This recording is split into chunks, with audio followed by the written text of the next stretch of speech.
Shalom semua warga kerajaan. Saya mau beritahu kalau kita memberitakan kerajaan Allah, kita ini dalam order dari kerajaan yang berbeda dengan dunia ini. Dan kerajaan Allah bukan terdiri dari kata-kata, bukan soal makan minum, tapi terdiri dari kuasa, kebenaran, damai sejahtera, sukacita oleh Roh Kudus. Kita melihat kehidupan daripada 7 diaken yang pertama dalam gereja mula-mula di Yerusalem ya.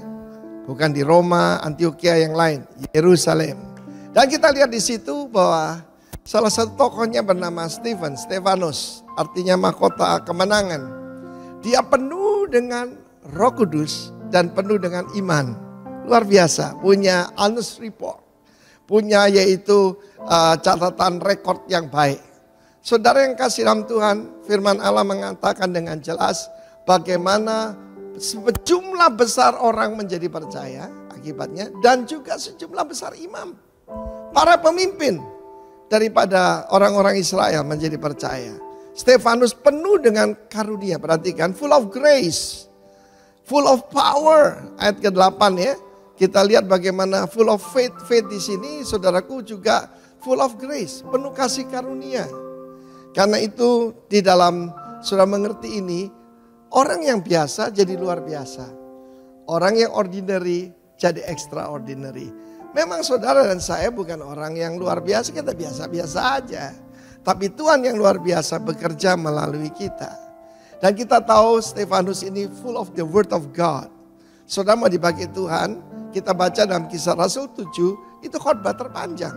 Dalam kisah para rasul. Lebih dari Petrus, lebih daripada Paulus, saudaraku. Dan kita lihat bagaimana dia menjelaskan, yaitu mulai Musa dan kemudian David sampai kepada Kristus. Semuanya berpusat pada Kristus. Kalau orang dipenuhi Roh Kudus cuma cerita tentang Yesus, tidak tentang diri kita sendiri. Dan dia juga bukan cuma full of the word of God, dia juga penuh dengan miracles, full of miracles. The gift of miracles itu diberikan saudaraku, supaya kalau orang tidak percaya berita yang kita sampaikan, mereka akan percaya dengan tanda-tanda yang terjadi. Karena Tuhan menyertai kita dan Tuhan memerintahkan kepada kita, pertama heal the sick, sembuhkan orang sakit. Kedua, cast out demons, usirlah roh-roh jahat. Itu perintah buat semua orang percaya, saudara. Semua murid, tidak buat semua manusia. Yang ketiga, cleanse the leper. Berapa banyak saya ketemu pemuda atau pemudi yang jadi rendah diri karena psoriasis, belum sampai kusta, saudara ya. Itu bisa disembuhkan, yang dunia tidak bisa menyembuhkan. Dan terakhir, raise the dead.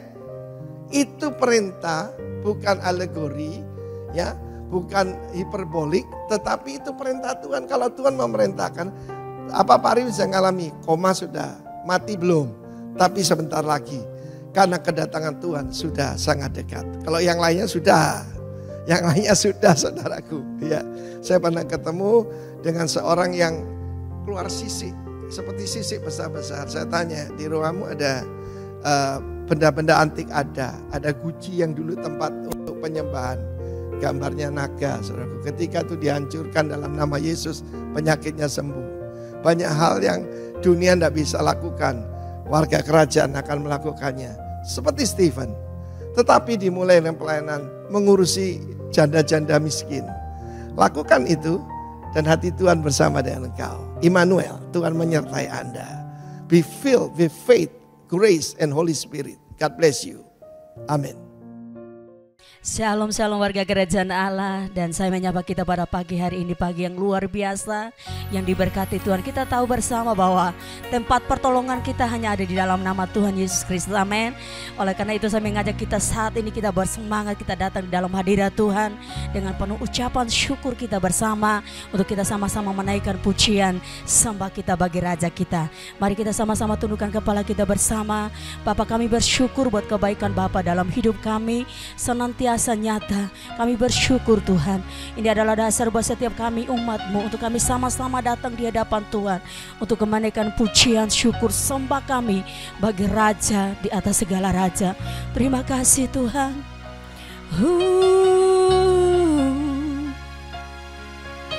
Ku naikkan syukur padamu Tuhan, ku sembah sujud kepadamu Tuhan.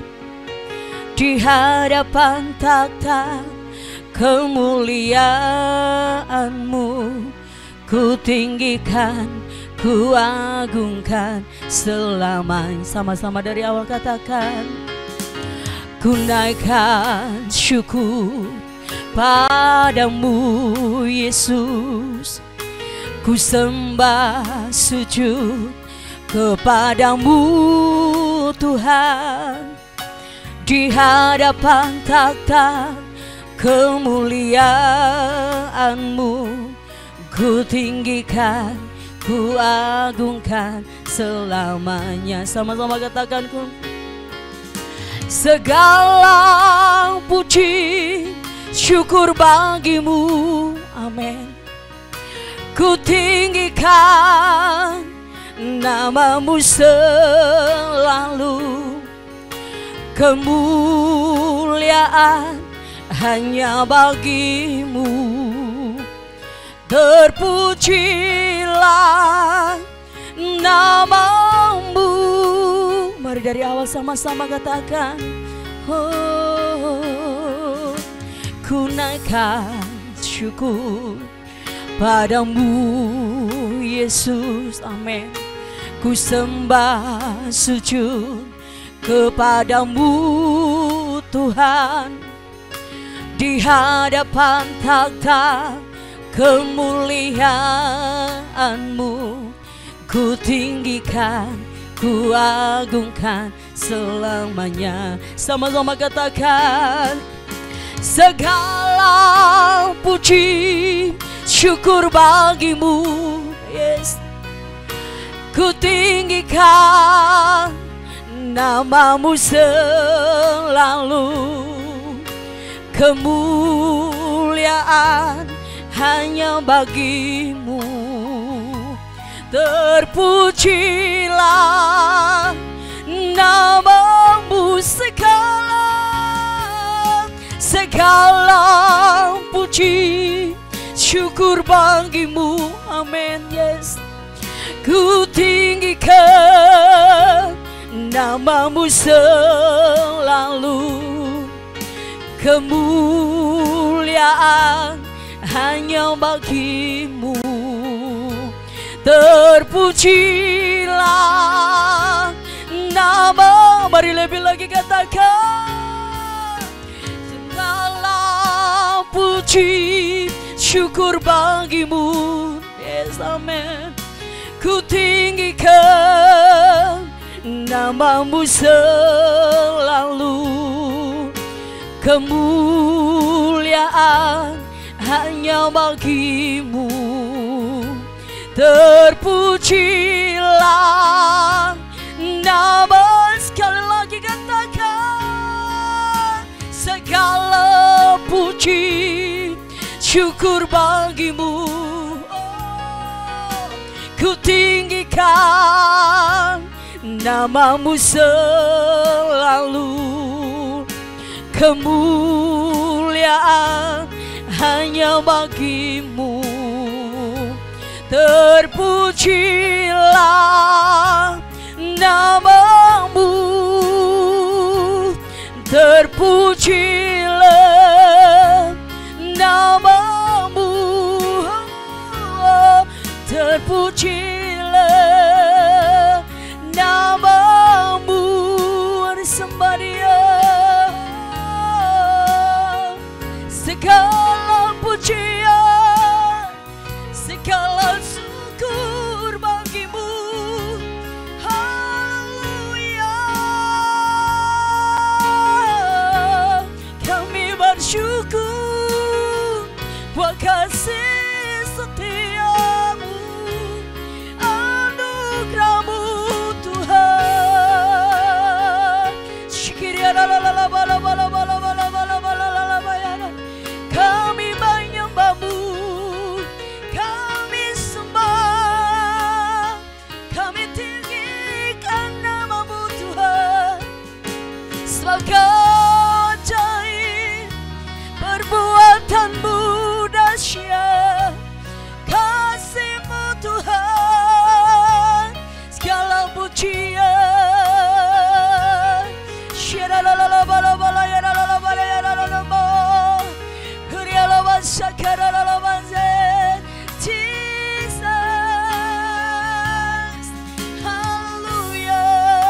seperti Engkau Tuhan.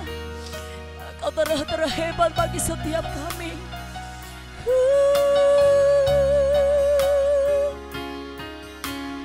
Ya, terutama di dalam hidup ini, sama-sama meninggikan nama Yesus. Katakan yang terutama, ya terutama di dalam hidup ini, meninggikan namamu yang terutama, ya terutama di dalam hidup ini. Yes, meninggikan nama Yesus. Katakan yang terutama, yang terutama di dalam hidup ini, meninggikan namanya. Haleluya, haleluya, haleluya. Saya mau cinta Yesus. Haleluya, haleluya, haleluya. Saya mau cinta.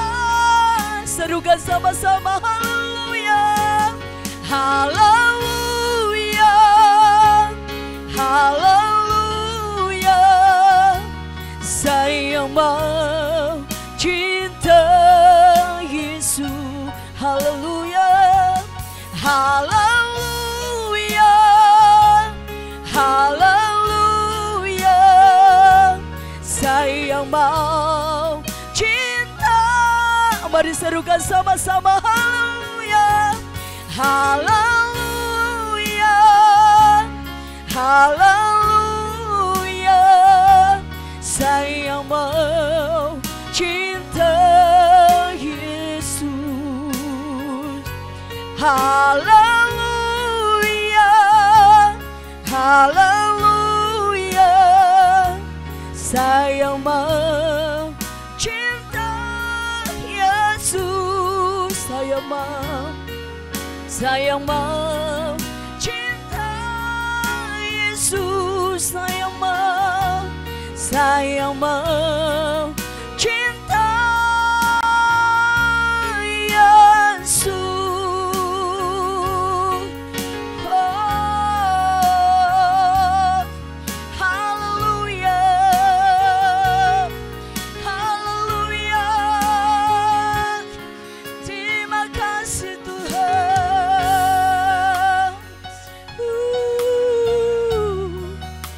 Kau terbesar bagi setiap kami Tuhan. Terlalu besar kasih-Mu Bapa, pengorbanan yang Kau berikan bagiku. Mari sama-sama katakan, terlalu mahal darah-Mu Yesus, tercurah untuk menebus hidupku. Sama-sama katakan, terlalu besar kasih-Mu Bapa, pengorbanan yang Kau berikan bagiku. Oh, terlalu mahal darah-Mu Yesus, tercurah untuk menebus hidupku. Sama-sama lebih lagi katakan, terlalu besar kasih-Mu Bapa, pengorbanan yang Kau berikan bagiku.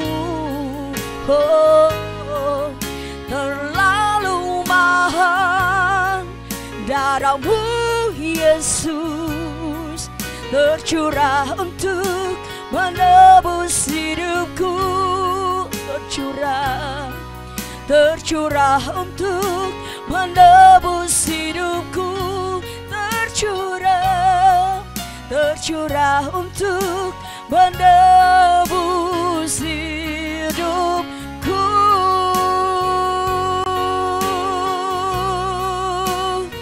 Berikan sorak-sorak bagi Allah kita yang terhebat. Haleluya, haleluya.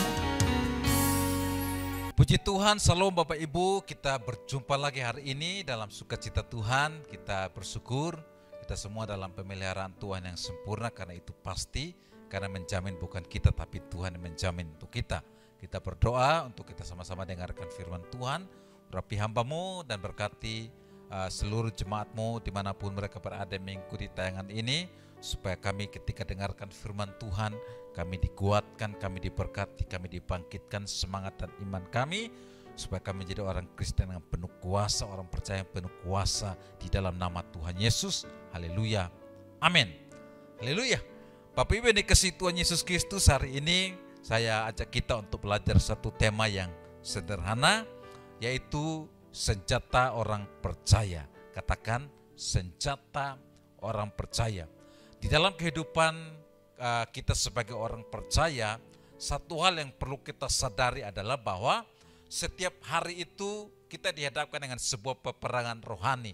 Jadi dalam artian bahwa peperangan rohani itu sesuatu yang nyata, yang real terjadi dalam kehidupan kita sebagai orang percaya.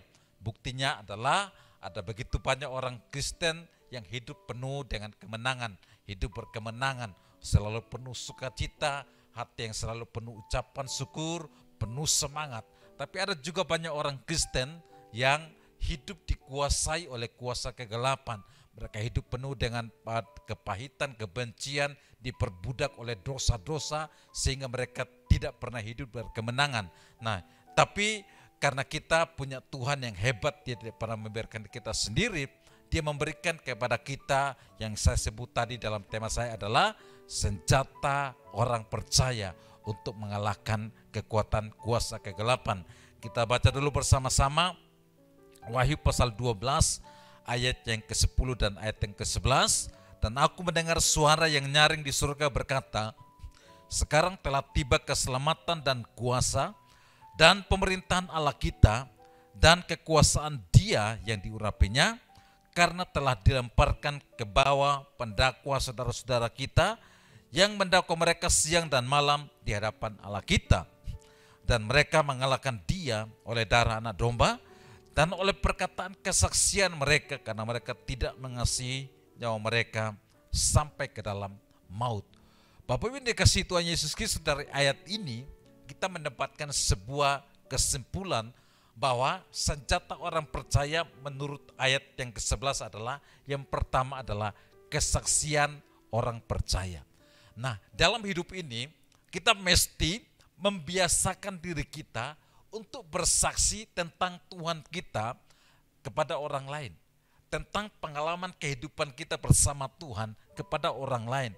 Dan saudara tahu bahwa lewat kesaksian-kesaksian kita, itu orang lain akan diselamatkan, orang lain dimerdekakan, orang lain hidup berkemenangan lewat kesaksian kita. Ketika Anda cerita tentang pengalaman hidupmu bersama dengan Tuhan, orang yang tadinya dikuasai ketakutan, mereka kemudian hidup berkemenangan.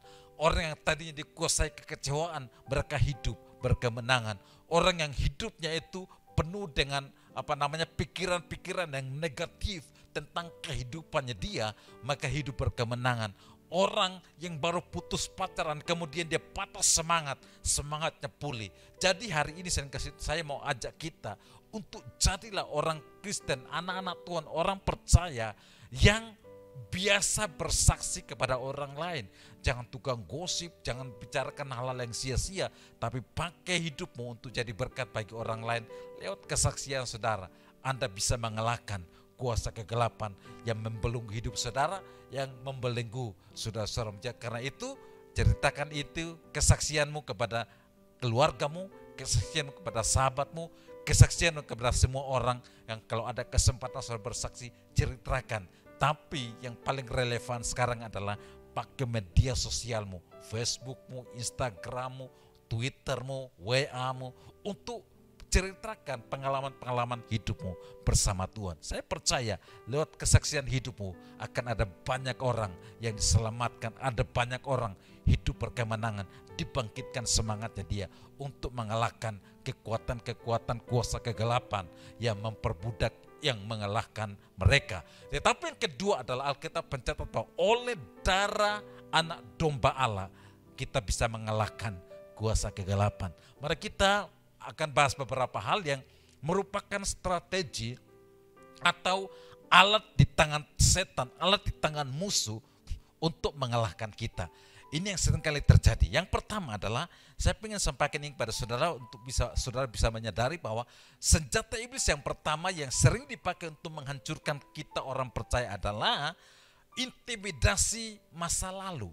Nah, seringkali kalau saudara yang dulu punya background misalnya pernah berbuat dosa yang menurut ukuran manusia dosa besar, membunuh orang, selingkuh, atau apalagi itu pernah aborsi, atau pernah apalagi melakukan narkoba, atau punya masa lalu kelam dan gelap yang lainnya, itu seringkali sulit, membuat orang sulit untuk bangkit. Nah, ketika orang sulit untuk bangkit itu bukan hal biasa, itu bicara tentang intimidasi iblis yang seringkali menghantui saudara hidup dalam rasa bersalah, rasa tidak berguna, rasa tidak berharga saudara, sehingga saudara menjerumuskan hidupmu kepada dunia yang salah. Ada satu lagu lama, terlanjur basah, ya sudah basah sekali. Jadi sudahlah, terlanjur hancur sekalian sudah. Tidak saudara, di dalam Tuhan Anda beroleh kesempatan untuk bisa menang atas kuasa kegelapan. Alkitab mencatat Efesus pasal 1 ayat yang ke-7, penebusannya dia atas dosa-dosa kita itu sempurna. Kita baca dulu ayat ini. Efesus 1 ayat yang ke-7 kita baca bersama-sama. Sebab di dalam dia dan oleh darahnya kita beroleh penebusan, yaitu pengampunan dosa menurut kekayaan kasih karunia-Nya.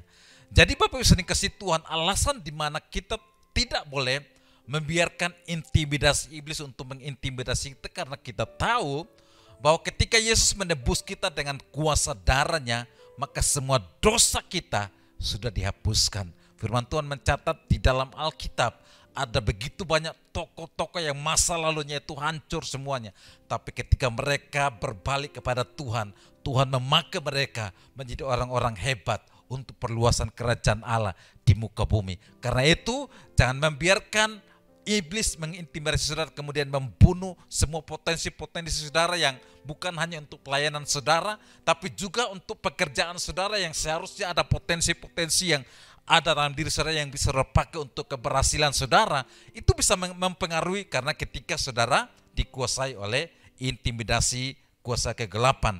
Jadi jangan pernah membiarkan iblis memakai masa lalumu untuk menuduh saudara, karena Tuhan sudah mengampuni saudara. Segelap apapun masa lalu saudara, sekelam apapun masa lalu saudara, jangan pernah membiarkan iblis menuduh saudara, karena Tuhan sudah mengampuni saudara oleh kuasa darahnya.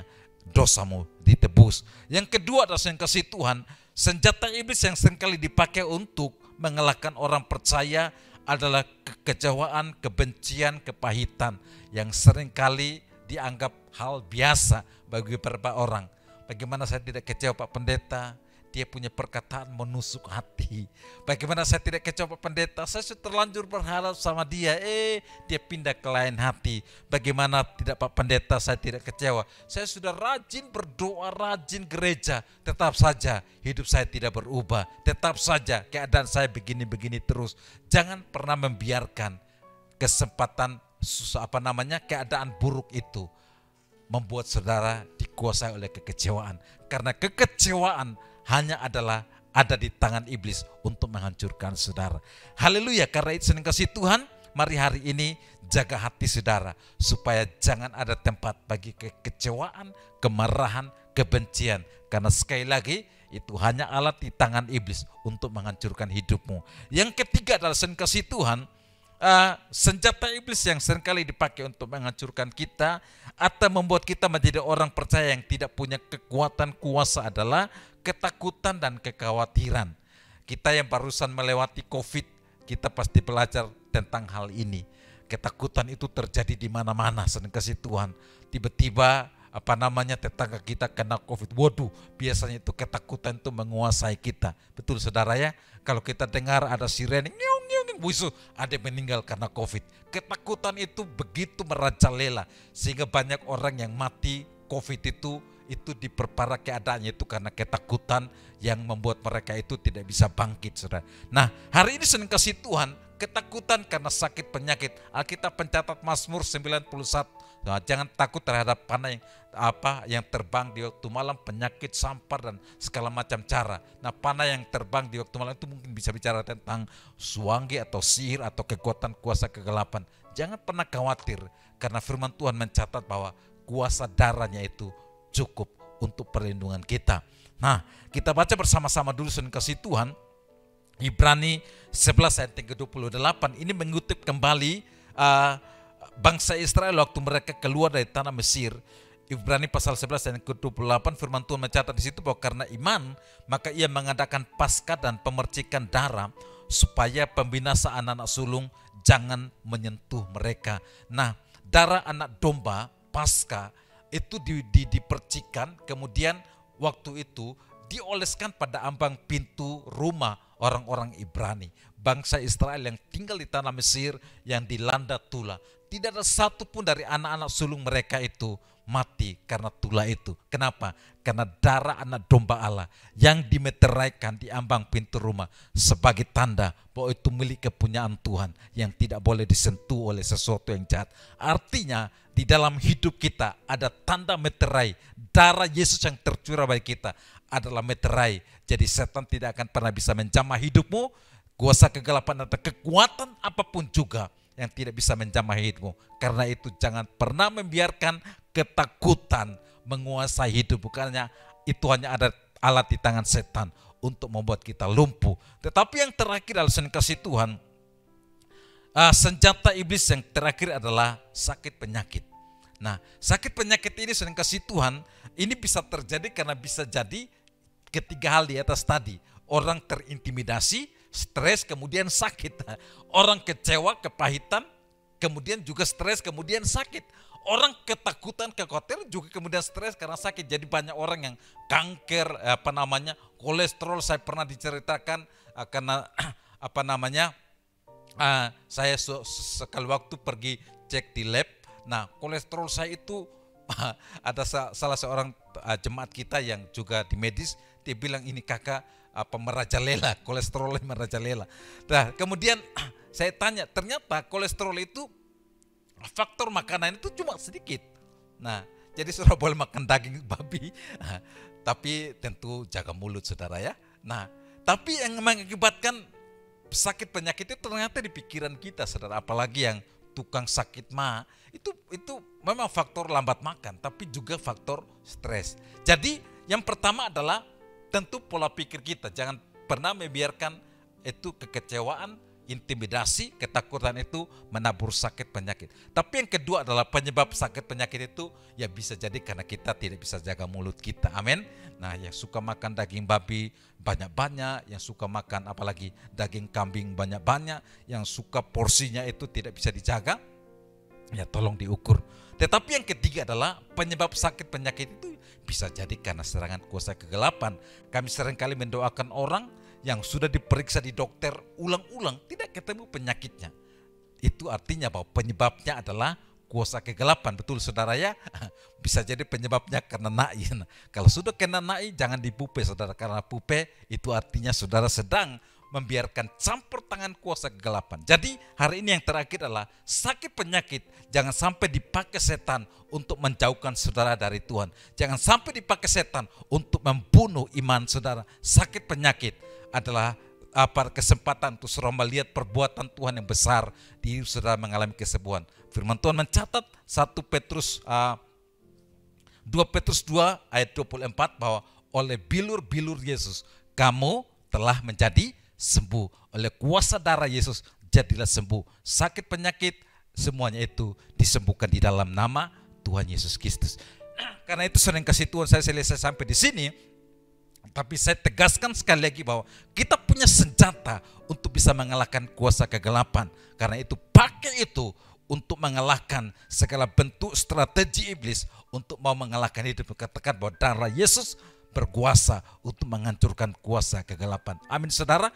Darah Yesus berkuasa untuk menyembuhkan sakit penyakit. Mari kita berdoa bersama-sama. Hamba selesai berbicara Bapak, tapi hamba berdoa bagi seluruh umatmu supaya mereka mendengarkan firman ini, mengerti bahwa mereka punya kekuatan, mereka punya senjata yang hebat, yang ampuh untuk bisa menghancurkan setiap serangan kuasa kegelapan. Karena itu Tuhan tolong kami semua menjadi orang percaya yang penuh kuasa di dalam nama Tuhan Yesus Kristus. Terima kasih Bapak, akhirnya kami memulai hari ini, memulai minggu ini bersama dengan Tuhan. Kami percaya kami hidup berkemenangan bersama Tuhan. Kami hidup berkemenangan oleh kuasa darah Yesus. Kami disembuhkan, kami dibangkitkan, kami dipulihkan, dan kami diberkati Tuhan. Di dalam nama Tuhan Yesus Kristus kami berdoa. Haleluya. Sama-sama kita katakan amin. Tuhan berkati. Simpan cepat supaya sampai ulang lagi.